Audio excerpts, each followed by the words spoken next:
Assalamualaikum warahmatullahi wabarakatuh. Perkenalkan, nama saya Randy Kurniawan Siregar dari kelas 10 TLM.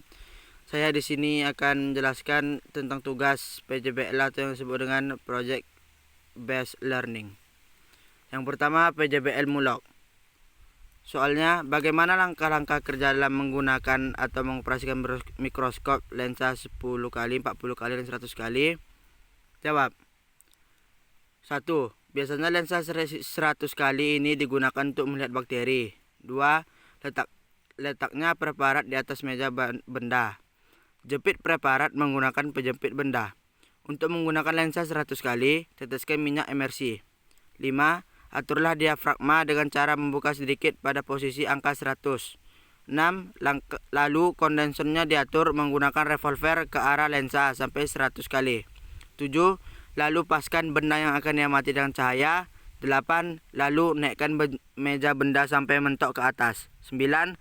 Amatilah menggunakan mata. 10. Turunkan mejanya menggunakan makrometer secara perlahan sampai objek yang diamati.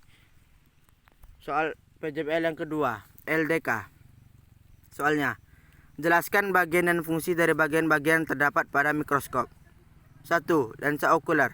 Lensa okuler berfungsi untuk membentuk bayangan nyata dan objektif. 2. Lensa objektif.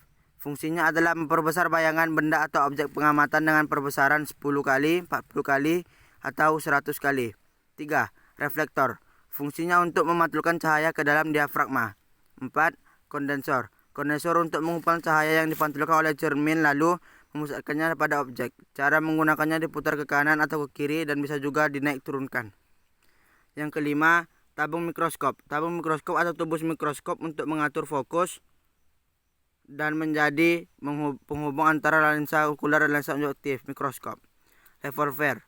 Revolver merupakan tuas penyangga untuk lensa objektif. Tugas revolver untuk mempermudah pengaturan nilai pengamatan dari sebuah mikroskop.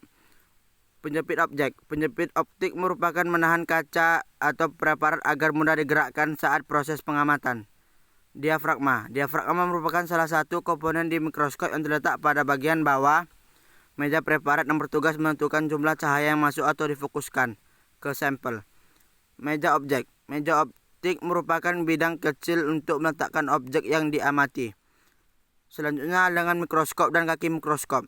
Lengan sebagai pegangan ketika akan memindahkan mikroskop, sedangkan kaki mikroskop untuk penyangga mikroskop jika diletakkan pada bidang yang tidak datar. Selanjutnya, sendi inklinasi. Sendi inklinasi adalah bagian untuk mengatur derajat kemiringan mikroskop. Selanjutnya, makrometer atau pemutar kasar. Menaik turunkan tabung mikroskop secara cepat untuk mengatur objek secara kasar atau cepat. Mikrometer. Naik turunkan mikroskop secara lambat. Selanjutnya, tugas dari DML. Soalnya, P3K seperti apa yang diperlukan untuk penanganan kecelakaan kerja tersebut? Pertolongan pertama pada kecelakaan atau yang disebut P3K adalah bantuan dan perawatan sementara yang dilakukan untuk korban kecelakaan tempat kerja menggunakan peralatan sederhana sebelum korban mendapatkan bantuan sempurna atau dengan menggunakan peralatan seadanya. Meski hanya menggunakan peralatan sederhana, P3K bisa menjadi salah satu solusi untuk memberikan bantuan dengan cepat dan tepat.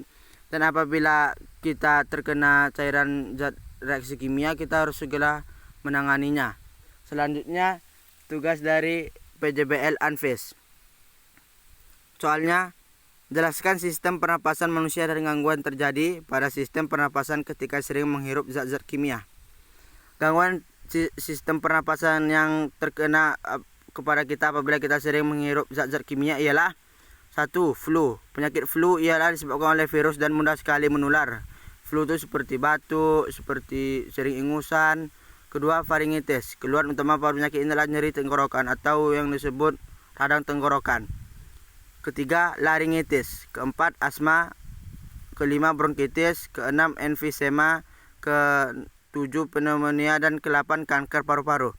Sekian, terima kasih. Assalamualaikum warahmatullahi wabarakatuh.